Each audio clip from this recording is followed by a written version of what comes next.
বিশ্বের বিভিন্ন দেশে ছড়িয়ে পড়েছে হাম, ইবোলা ও হান্টা ভাইরাসের মতো সংক্রামক রোগ। এতে করে প্রতিনিয়তই বাড়ছে আক্রান্ত ও মৃত্যুর মিছিল। আজকে আমরা এসব বিষয় নিয়ে আলোচনা করব। আমাদের সঙ্গে উপস্থিত রয়েছেন জনস্বাস্থ্য বিশেষজ্ঞ ডাক্তার মুস্তাক হোসেন। স্যার, আপনাকে স্বাগত জানাচ্ছি এখন টেলিভিশনের বিশেষ আয়োজনে। আপনাকে অনেক ধন্যবাদ আমাকে আলোচনার সুযোগ দেওয়ার জন্য।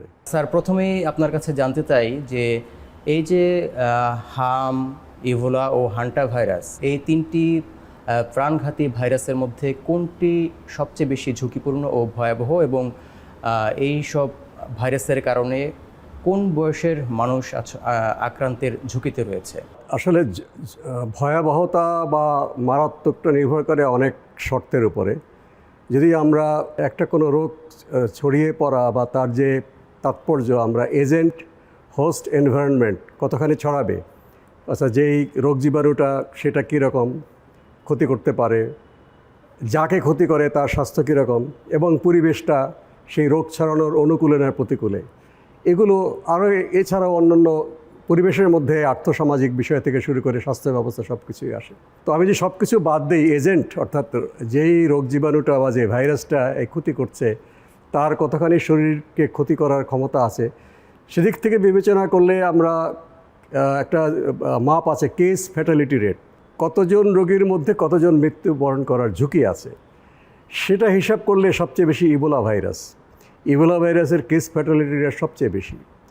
তারপরে আপনি হান্টা ভাইরাস, হামে তো কেস ফ্যাটালিটি রেট হচ্ছে 1000 জনের মধ্যে 1 থেকে 3। যদি যার মধ্যে হবে তার প্রতিরোধ ক্ষমতা যদি দুর্বল থাকে এবং যেই পরিবেশে তার রোগ হচ্ছে সেক্ষেত্রে সে যদি অস্বাস্থ্যকর পরিবেশে থাকে এবং স্বাস্থ্য ব্যবস্থা দুর্বল থাকে, তাহলে সবচাইতে কম কেস ফ্যাটালিটি রোগের রোগীও কিন্তু অনেক বড় ঝুঁকির মধ্যে পড়তে পারে। যেমন হাম আমাদের বাংলাদেশে এখন শিশু মৃত্যুর কারণ ঘটাচ্ছে, 1000-এর হিসাব থেকে এখন 100তে হিসাবে চলে এসেছে। 100তে আমরা কত মারা যাচ্ছি, সেই হিসাব কিন্তু অনেক বেশি এবং পৃথিবীতে সর্বোচ্চ। দেখুন, ইবোলা রোগটা দেখা দিয়েছে 1976 সালে, আজকে 2026, তাহলে 26 এবং 30 যোগ করলে কত হয়? 56 বছর হয়।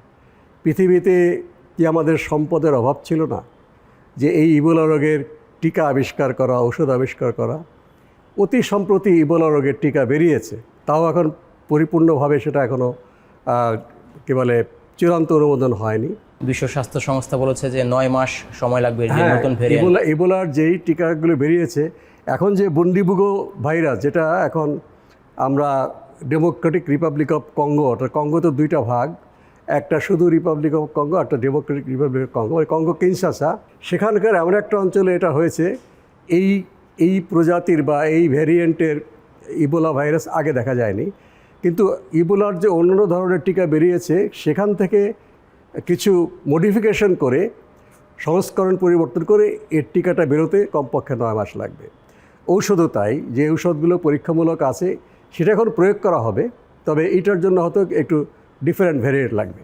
কাজে এই যে আপনার এত বছর পুরনো একটা ভাইরাস, সেটা বিরুদ্ধে আমাদের বৈজ্ঞানিক আবিষ্কার, টাকা পয়সা, যেহেতু গরিব দেশ, এই ডেমোক্রেটিক রিপাবলিক অফ কঙ্গোতেই আপনার 1976 সালে প্রথম দেখা দিয়েছে।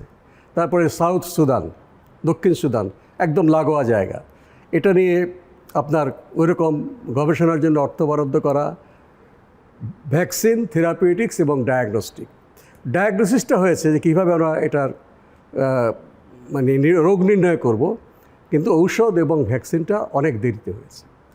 তো এই জন্য বলা হয় যদি এই সমস্ত রোগবালাই ইউরোপে হতো, আমেরিকা হতো, খুব দ্রুত এর বিরুদ্ধে ওষুধ বেরিয়ে যেত। বা যে কোভিড তো সারা বিশ্বে ছড়িয়েছে, ধনী গরিব সব জায়গায়। অতি দ্রুত 9 মাসের ভিতরে টিকাটা বেরিয়ে গেছে এবং কোটি কোটি মানুষের প্রাণকে তারা বাঁচিয়েছে। হান্টা ভাইরাস সবচেয়ে প্রথমে আবিষ্কৃত হয়েছিল কোরিয়ার যুদ্ধের সময়, কয়েক হাজার সৈন্য আক্রান্ত হয়েছিল এবং এটাকে 1950 থেকে 53-এর মধ্যে।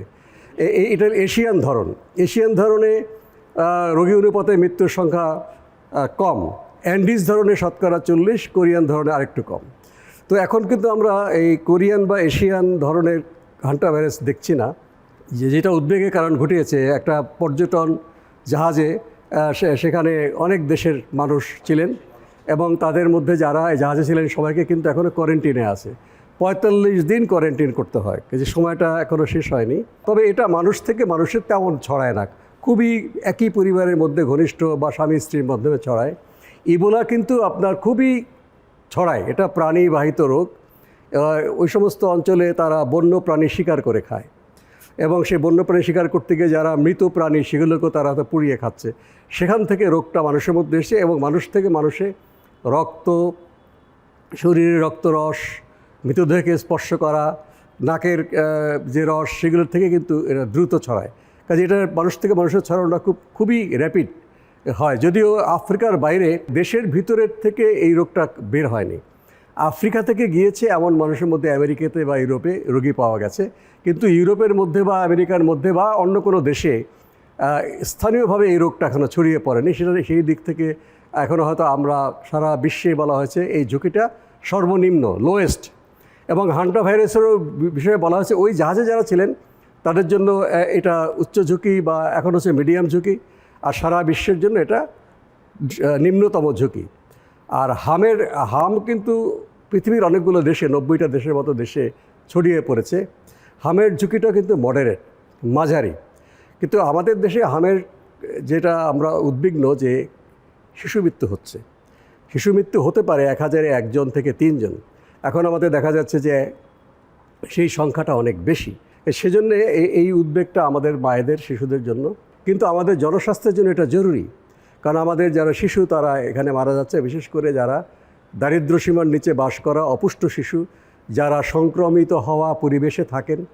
এইসব শিশুরা হামে আক্রান্ত হলেই তাদের মধ্যে থেকেই অধিকাংশ শিশু আপনার খুব জটিল অবস্থায় যাচ্ছেন, যাদেরকে শেষ পর্যন্ত আইসিইউতে যেতে হচ্ছে। এবং এই দরিদ্র পরিবারের শিশুগুলো আমাদের চিকিৎসা খরচের ভয়ে, যদিও সরকারি হাসপাতালে বিনা পয়সা চিকিৎসা হওয়ার কথা, কিন্তু হাসপাতালে গেলেই তাদের ওষুধ কিনতে হয় বাইরে থেকে, পরীক্ষা করতে হয় বাইরে থেকে, এবং যারা হাসপাতালে বা শিশুর সঙ্গে থাকে তাদের খাওয়ার খরচ থাকা না হয় তারা বেঁচেতে থাকে দরিদ্র মানুষ। এই জন্য তারা মনে করে আমার শিশুটা মাত্র হামে আক্রান্ত হলো, দেখি ভালো তো হয়ে যেতে পারে। তারা কামাই রুজি করে দৈনন্দিন বেসিসে, তারা তো আর চাকরি করেন না যে মাস শেষে বেতন পাবেন। সেইটা লস হবে, যে বাচ্চাকে খাওয়াবো কীভাবে? তাতে একটা বাচ্চা না, একাধিক বাচ্চা আছে, তার পরিবারে বৃদ্ধ বাবা মাও আছেন। সে অপেক্ষা করে যে শিশুটা ভালো হবে কিনা। আমরা দেখতে পাচ্ছি যে করোনা ভাইরাস যেরকম হুট করে বৈশ্বিক মহামারীতে রূপ নিয়েছে, কিন্তু সেই ক্ষেত্রে হাম, ইবোলা, হান্টা ভাইরাস অনেক পুরনো একটি ভাইরাস। এই চিকিৎসা বিজ্ঞানের অগ্রগতির যুগেও এত পুরনো একটি ভাইরাস নতুন করে মাথাচাড়া দিয়ে উঠলো। এখানে আসলে ঘাটতিটা কোথায়? আমাদের চিকিৎসা বিজ্ঞানে কি আসলে কোথাও ঘাটতি ছিল কিনা, যার কারণে আবার নতুন করে মাথাচাড়া দিয়ে উঠলো এই ভাইরাসগুলো? চিকিৎসা বিজ্ঞানের ঘাটতি নেই। হামের চিকিৎসা যা আমরা জানি কিভাবে এটা চিকিৎসা করতে হয়। হান্টা ভাইরাসেও মোটামুটি, এটা বাংলাদেশে তো আসেনি বা ওই জাহাজের বাইরে কোথাও এখনও ছড়ায়নি, তাদেরও চিকিৎসা এটা লক্ষ্য। ভ্যাকসিনের অপ্রতুলতা তো দেখছি, কাজে আপনি এটা প্রতিরোধের ভ্যাকসিনও আছে হামের। কাজে এটা তো বৈজ্ঞানিক বা আবিষ্কারে ঘাটতি নেই। এখানে আমাদের স্বাস্থ্য ব্যবস্থার যে আমাদের দুর্গতি, সেটাই বহন করেছে আমাদের এই হামে যে এত শিশুর মৃত্যু। হাম ছড়াতে পারে, যেহেতু করোনা ভাইরাসের পরে সারা বিশ্বে টিকা নিয়ে একটা টিকা নেওয়া বা টিকা দেওয়ায় অনেক বিঘ্ন সৃষ্টি হয়েছে। তার মধ্যে বাংলাদেশে এই টিকা নিয়ে অনেক উত্থান পতন, অনেক ঘটনা ঘটেছে অনাকাঙ্ক্ষিত। আমাদের এখানে অ্যাডিশনাল ফ্যাক্টর হয়েছে যে অপুষ্ট শিশু, যাদের মধ্যে রোগ প্রতিরোধ ক্ষমতা নাই, আর ভিটামিন এ ক্যাপসুল দেওয়া হতো প্রতি বছরে, সেটাও কিন্তু বিঘ্ন ঘটেছে। স্বাস্থ্য ব্যবস্থার পরিবর্তন করে বিকল্প ছাড়াই নতুন সিস্টেমে যাওয়া এবং সেটাকে গুরুত্ব দিয়ে খুব দ্রুত সেটাকে প্রতিস্থাপন করা ব্যবস্থাটা, সেটা করা হয়নি বলে এই ঝুঁকিপূর্ণ শিশুরা প্রতি বছর হামের টিকা দেওয়া হয়েছে। কিন্তু প্রতি বছর হামের টিকায় দুটো সমস্যা হয়েছে। একটা হলো, প্রতি বছর যদি আপনি ভালোভাবে টিকাও দেন, কিছু না কিছু শিশু বাদ পড়ে যায়, তারা পরের বছরে তো আর টিকা পায় না। এরকম যখন 3-4 বছরে বাদ পড়া শিশুর সংখ্যা বেড়ে যায়, তখন 3-4 বছর পরপর একটা সাপ্লিমেন্টারি ক্যাম্পেইন, সম্পূরক জাতীয় ভিত্তিক একটা টিকা অভিযান চলে হামের ক্ষেত্রে। সেটা চতুর্থটা খুব ভালো হয়নি। চতুর্থটা 2020-21-এর সময় হয়েছে, ডিসেম্বর থেকে 20-এর জানুয়ারি ফেব্রুয়ারি পর্যন্ত, কারণ তখন করোনা ছিল, শিশুদেরকে টিকা দিতে আগ্রহী ছিলেন না, শিশু আর নিরুৎসাহিত করা হতো। বাড়ি বাড়ি যেয়েও স্বাস্থ্যকর্মীর টিকা দেওয়া নিরুৎসাহিত করা হয়েছিল। করোনা ভাইরাসের মহামারী শেষ হওয়ার পরপর এটাকে দেওয়ার কথা ছিল, কিন্তু তখনই কিন্তু আমাদের সরকারি টাকায় টিকা কেনার সিস্টেমটা আসলো আংশিক বৈদেশিক সাহায্য সাথে ভাগাভাগি করে। এই সরকারি টাকায় টিকা কেনা যে নিয়ম, সেটা হচ্ছে টেন্ডার করে করতে হবে। একজন লোককে আপনি আগে থেকেই ফিক্স করতে পারেন না। এটা কি জরুরি না জরুরি না, এখনই টিকা কিনতে হবে নাকি টেন্ডার করে করতে হবে, সেই যে বিতর্ক শুরু হলো, তার সমাধান আওয়ামী লীগ সরকারের সময় হয়নি। গণঅভ্যুত্থানের মাধ্যমে সে সরকার উৎখাত হয়ে গেছে। অন্তর্বর্তী সরকারের সময় সেটা চলতে থাকলো, এবং যে সেক্টর প্রোগ্রাম সেটা বাতিল হওয়ার সিদ্ধান্ত আগেই হয়েছিল, সেটা তারা বাতিল করলেন, কিন্তু কোনো বিকল্প ব্যবস্থা করলেন না। শেষমেশ তারা টিকাটা আনতে পারলেন, অর্থ মন্ত্রণালয় রাজি হলো, ঠিক আছে, ইউনিসেফ বলছে বারবার, কিন্তু সেই টিকা দেওয়ার সময় তারা পায়নি, কারণ নির্বাচন চলে আসছে। এই সরকারের সময় কিন্তু এই সমস্যার সমাধান কিন্তু হয়নি। এখন যে সমস্যাটা সামনে আসছে, একটা বিশেষ ক্ষমতা বলে আমাদের রাষ্ট্রের প্রধান নির্বাহী, তার নির্দেশে এইগুলো কেনাকাটা হচ্ছে, কাজকর্ম হচ্ছে।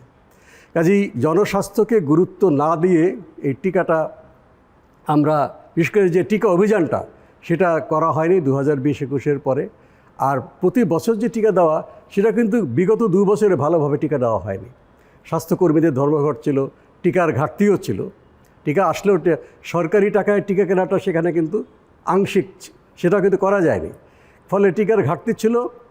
টিকা যারা নিতে এসছে তাদের টিকা দেওয়া গেছে, কিন্তু ঘরে ঘরে গিয়ে টিকা অভিযান যেভাবে করা হচ্ছে, সে সরকার করেনি। এই কারণে টিকা তো কম, জনগণ যদি বেশি টিকা চেয়ে বসে, কাজেই তারা জাস্ট টিকা নিয়ে হাসপাতালে বসেছিল, যে যারা আসে তাদেরকে দিলাম।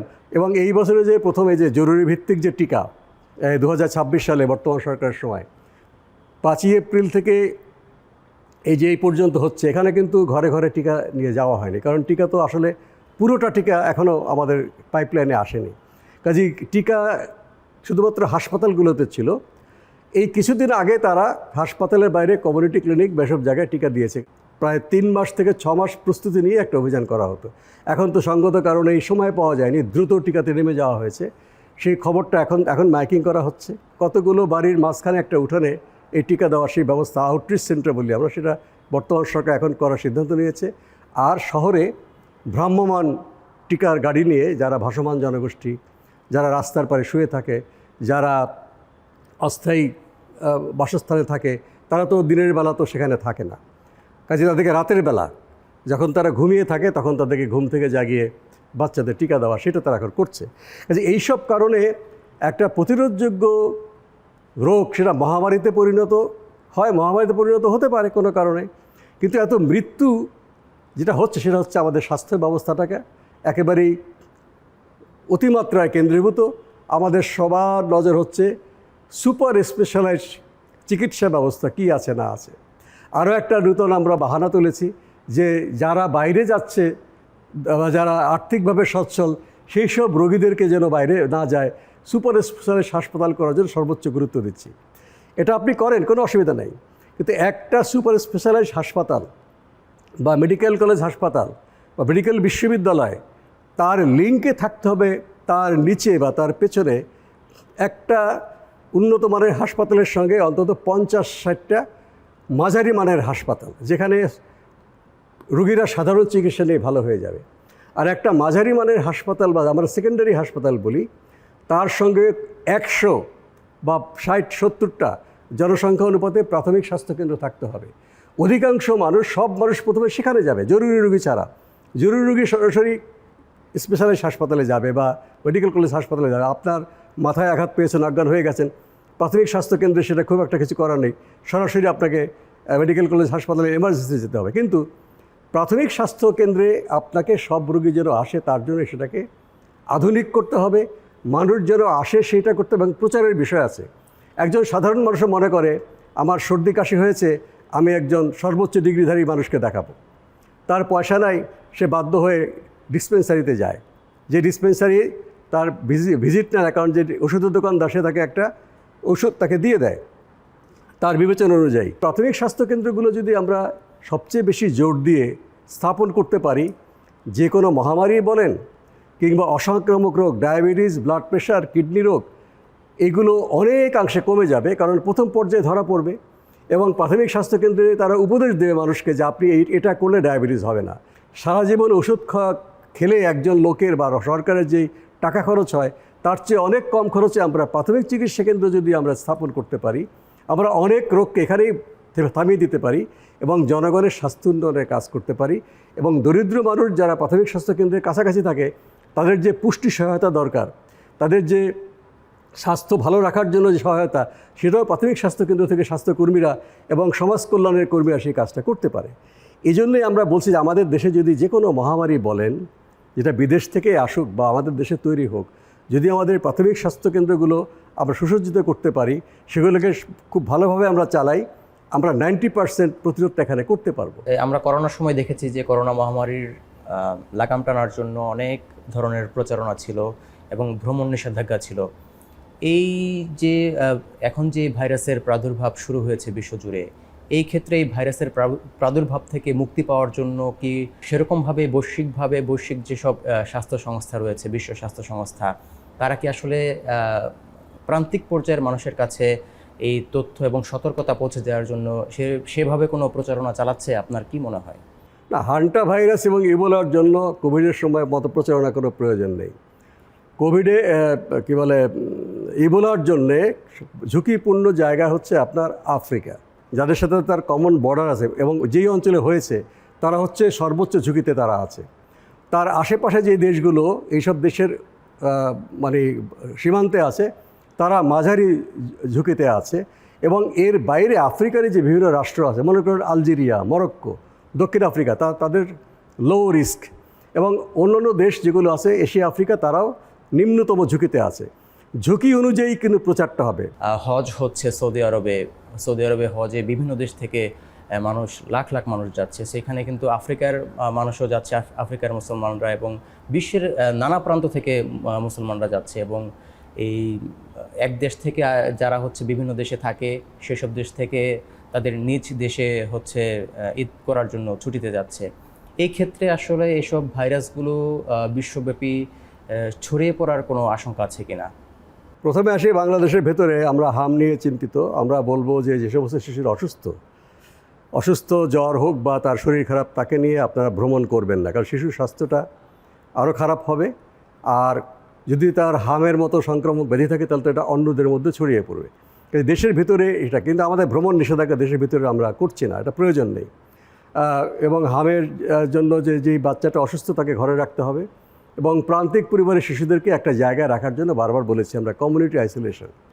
আন্তর্জাতিক পর্যায়ে ইবোলা আক্রান্ত দেশে যে সমস্ত উচ্চ ঝুঁকিপূর্ণ পুরো দেশ আছে তাদেরকে হজে না যাওয়ার জন্যই কিন্তু সৌদি আরব ইতিমধ্যেই অনুরোধ করেছে। এবং সৌদি আরবের সমস্ত বন্দর, বিমানবন্দর, নৌবন্দর এবং স্থলবন্দরে তারা তাপমাত্রা পরীক্ষা করার যেই ব্যবস্থা তাদের আগে থেকেই থাকে, সবসময় থাকে, তারা তাপমাত্রা পরীক্ষা করে তাদেরকে সেখানে প্রবেশ করতে দেবেন নাকি তাদেরকে কোয়ারেন্টাইন সেন্টারে রাখবে, তারা সেই সিদ্ধান্ত নিয়েছে। হান্টা ভাইরাস নিয়ে এরকম কোনো বৈশ্বিক অ্যালার্টের প্রয়োজন নেই। হান্টা ভাইরাস এখনও পর্যন্ত ওই জাহাজে যারা ছিলেন তারা উচ্চ ঝুঁকিতে বা এখন মাঝারি ঝুঁকিতে, এবং তারা সবাই কোয়ারেন্টিনে আছেন। অন্য কোনো মানুষের মধ্যে হান্টা ভাইরাসটা কিন্তু এখনও দেখা দেয়নি। কাজে এই বিষয়ে আমাদের উদ্বিগ্নটা ওই পর্যায়ে নেই, তবে সতর্কতার বিষয় আছে। এবং সতর্কতা, আপনি তো কোনো রোগভিত্তিক সতর্কতা করা মুশকিল, আপনাকে একটা সাধারণ নীতিমালার অনুযায়ী সতর্কতা করতে হবে। যেমন বাংলাদেশে যে সমস্ত আসবেন, বিদেশ থেকে যারা আসবেন, প্রথমে জিজ্ঞেস করা হবে সে কোন দেশ থেকে আসছে। যদি ইবোলা আক্রান্ত মাঝারি ঝুঁকিপূর্ণ বা উচ্চ ঝুঁকিপূর্ণ দেশ থেকে আসে তাহলে তার 21 দিনের মধ্যে সেখানে ছিলেন কিনা সেই তাকে জিজ্ঞেস করা হবে। 21 দিনের মধ্যে যদি আসেন তাহলে তাকে বলা হবে আপনারা কোয়ারেন্টিনে চলে যান, আপনি হয়তো এখন ভালো আছেন। আর জ্বর থাকলে তো অবশ্যই তাকে কুর্মিটোলা জেনারেল হাসপাতালে ভর্তি করা হবে, কারণ বিমানবন্দরে অসুস্থ রোগী যারা তাদেরকে কুর্মিটোলা অথবা এভার কেয়ার হাসপাতালে ভর্তি করা হয়। যারা পয়সা দিয়ে থাকতে চায় এভার কেয়ারে, এবং যারা তারা সরকারি হাসপাতালে থাকতে চায় তারা কুর্মিটোলা হাসপাতালে যাবে। স্যার, আপনাকে অসংখ্য ধন্যবাদ জানাচ্ছি হাম, ইবোলা ও হান্টা ভাইরাস নিয়ে গুরুত্বপূর্ণ আলোচনার জন্য। আপনাকে অনেক ধন্যবাদ এই গুরুত্বপূর্ণ বিষয়ে আলোচনার আমাকে সুযোগ দেওয়ার জন্য।